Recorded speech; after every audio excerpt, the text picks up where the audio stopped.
Flamengo e Palmeiras fazem mais uma final de Libertadores. São os dois clubes com mais dinheiro, são os dois clubes que mais gastam, que mais investem em compra de jogador, são os clubes que mais competem. Hoje a gente vai repassar um pouco dos motivos que levaram esses clubes a chegar a essas posições.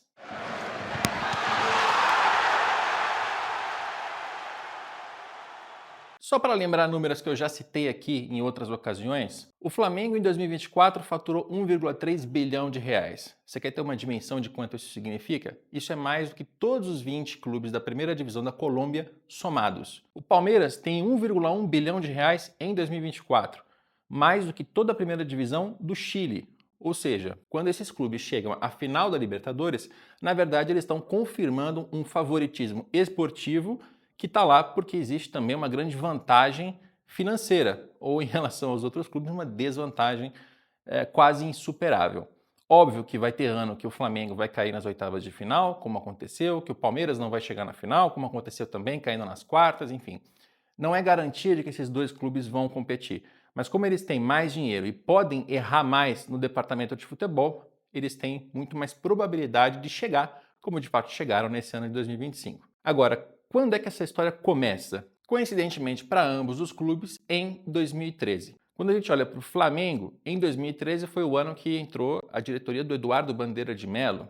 O Eduardo Bandeira de Melo era o presidente, mas ele era, na verdade, o rosto de um grupo de pessoas, de executivos do mercado, de associados que tinham chegado no Flamengo recentemente, pessoas que queriam mudar a realidade do clube, elas estavam ali representadas pelo Bandeira de Melo. Mas eu posso citar também a participação do Rodolfo Landim, ex-presidente do Flamengo, do Luiz Eduardo Batista, atual presidente do Flamengo, o BAP, ele foi diretor de marketing naquele primeiro momento, e ele foi um dos responsáveis por fazer com que o faturamento do Flamengo aumentasse muito, principalmente com patrocínios. O Flamengo, quando conseguiu resgatar sua credibilidade em relação ao mercado publicitário, ao mercado financeiro, as pessoas passaram a confiar mais no Flamengo. Isso facilitou para que ele conseguisse transformar aquele enorme potencial que ele tinha por ter a maior torcida do país em resultados com o departamento de marketing. E essa confiança que eu citei, ela foi construída a partir de ações que o clube tomou. Então, o mais simbólico que sempre vem à minha mente é logo na posse do Eduardo Bandeira de Melo, antes até de assumir o cargo, ele já tinha feito reuniões com o pessoal do governo, da Receita Federal, porque o Flamengo tinha uma dívida fiscal muito grande, tinha sido acumulada durante vários anos, e várias promessas já tinham sido feitas de pagamento. O Flamengo nunca chegava a honrar aquelas promessas até o final. Então, o que o Eduardo fez? O Bandeira foi até a reunião junto do Rodrigo Tostes, que é o financeiro que esteve com o Flamengo naquele começo, depois se afastou um pouco e agora voltou, é de novo o financeiro que está tocando o Flamengo em 2025. Essas duas pessoas, o Bandeira e o Tostes, sentaram com a Receita Federal e disseram: olha, a gente tem aqui uma receita com o contrato da Adidas, que tinha acabado de ter sido fechado, tinha ali um valor de luvas que era muito relevante, de algumas dezenas de milhões de reais, não era suficiente para sanar financeiramente o Flamengo, mas era um sinal, e eles, em vez de gastar aquele sinal com contratação de jogador, gastaram pagando uma primeira parte daquela dívida fiscal para convencer o governo de que eles estavam falando sério. De fato, o Flamengo ia pagar suas contas dali em diante. E esse sinal, que apareceu logo na posse, se estendeu durante os primeiros anos. 2013, 2014 e 2015 foram anos em que o Flamengo ele arrecadou muito mais, ele fez o seu faturamento aumentar muito nesses primeiros anos, mas ele não acompanhou no gasto. O gasto ele manteve mais ou menos controlado para conseguir, com a diferença entre receita e despesa, pagar as dívidas, assim como ele tinha feito lá com o contrato da Adidas. E essa foi a grande diferença nesse início dessa jornada, porque o dirigente de futebol ele geralmente pega o dinheiro e, pressionado pela mídia, pelo torcedor, pelo conselheiro, ele vai atrás de reforços. Ele pega um pouquinho e dedica aos credores, ele pega a maior parte e vai atrás de jogadores que tragam resultados em campo. E o Flamengo fez o contrário disso. Ele priorizou os credores e segurou a barra com o futebol. Verdade também que o título da Copa do Brasil de 2013 deu ali algum respiro para que a diretoria pudesse trabalhar. Sem ele, talvez a história tivesse sido diferente. Mas a história como ela é essa. O Flamengo conseguiu arrecadar mais, segurar os gastos e só começou a gastar em 2016, 2017, 2018 um pouco mais, em 2019, quando chegaram o Jorge Jesus e vários jogadores contratados, já na administração do Rodolfo Landim, aí sim ele tinha condições de fazer aqueles investimentos, de arcar aquelas promessas por salários e de pagar em dia, né? E daí em diante ninguém mais conseguiu segurar o Flamengo. O Flamengo vem disputando campeonatos e vem vencendo campeonatos praticamente todos os anos. Já o Palmeiras começou a mudar a sua história também em 2013, também com a chegada de um novo presidente. Estamos falando do Paulo Nobre, bilionário, fanático. Ele já tinha ajudado o Palmeiras na condição de pequeno mecenas, reformando um campo aqui, arrumando uma sala de imprensa ali. Mas a partir de 2013, como presidente de fato, ele mudou muito a administração do clube. O Palmeiras até 2012 era um clube que era altamente politizado.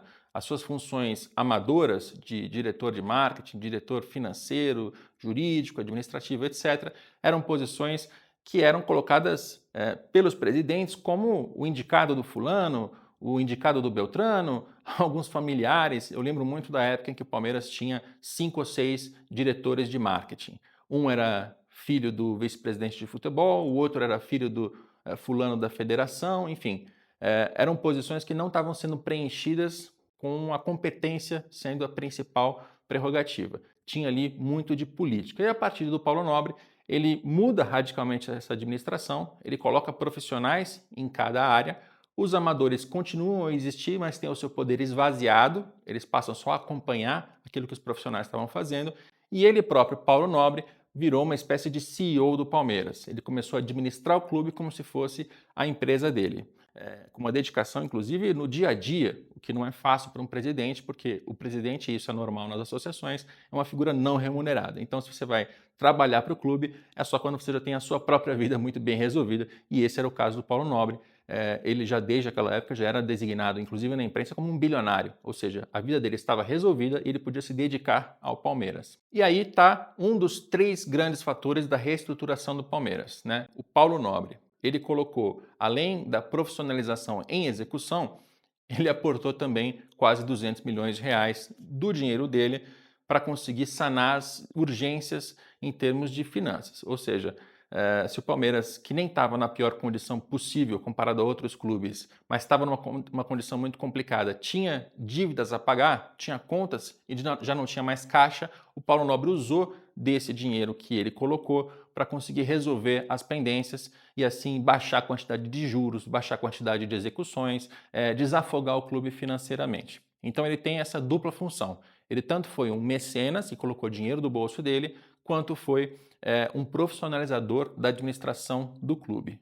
Depois, eu falei que são 3 elementos, além do Paulo Nobre, tem o estádio, o Allianz Parque, que foi inaugurado em 2014, e com o modelo de negócio que foi escolhido, no qual o clube não tem obrigação em relação à dívida que foi feita na construção do estádio, ele só tem os direitos em relação às receitas com bilheteria e também percentuais de outras questões, como patrocínio, shows, alimentação e bebida, estacionamento, etc, etc. O Palmeiras fez o melhor modelo de exploração comercial do estádio quando a gente compara com outros clubes brasileiros.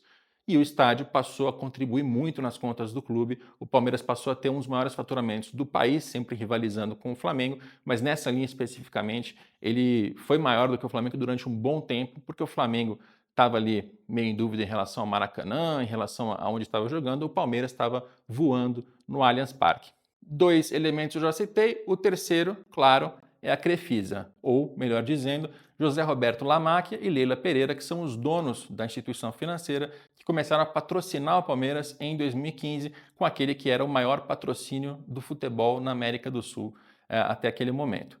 Quando a gente tem esses 3 fatores, né, um primeiro presidente que começa a arrumar a casa, uma patrocinadora tão forte e um estádio gerando dinheiro, o Palmeiras passou a arrecadar muito mais do que os outros. Ele também foi ajuizado em relação a esses gastos, porque ele poderia já começar a fazer responsabilidades já em 2014, 2015, né, usando desse dinheiro que vinha dessas fontes, mas ele conseguiu arrumar a casa, zerar a sua dívida bancária a zero. O Palmeiras não devia nenhum real para banco naquele momento e com isso ele evitava juros, evitava um monte de problemas que vários adversários têm e têm muito até hoje. O Palmeiras ele tem como diferença em relação ao Flamengo que ele despontou antes em relação aos gastos. O Palmeiras de 2016, 17, 18 era um clube bastante gastador. Lembra da época do Alexandre Matos? Eu vou te contratei, já era uma piadinha que era feita naquele momento, porque o Palmeiras contratou muito e contratou também com esse apoio financeiro da Crefisa, que em alguns momentos, além de patrocinadora, era também uma credora. Ela emprestava dinheiro para o Palmeiras a juros de mãe para filho para poder fazer contratações de jogadores. Acho que o Borja deve ser a principal referência daquele momento e dessa mentalidade de administração.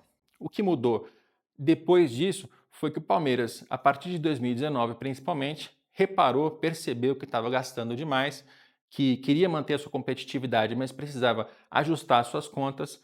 E aí, com a reformulação das categorias de base, que já tinha começado algum tempo antes, o Palmeiras começou a gerar muito dinheiro com a transferência de jogador. Vendeu o Gabriel Jesus, depois venderia ainda o Endrick, o Estevão, né? São jogadores que engordaram muito o faturamento do Palmeiras e permitiram voos mais altos, mas durante esse período, né, de 2019 a 2024, mais ou menos, o clube, embora gaste e gaste muito, né, tem a segunda maior folha do país, tem um dos maiores investimentos em compra de jogador, ele sempre enquadrou isso dentro das suas receitas, da sua própria capacidade financeira.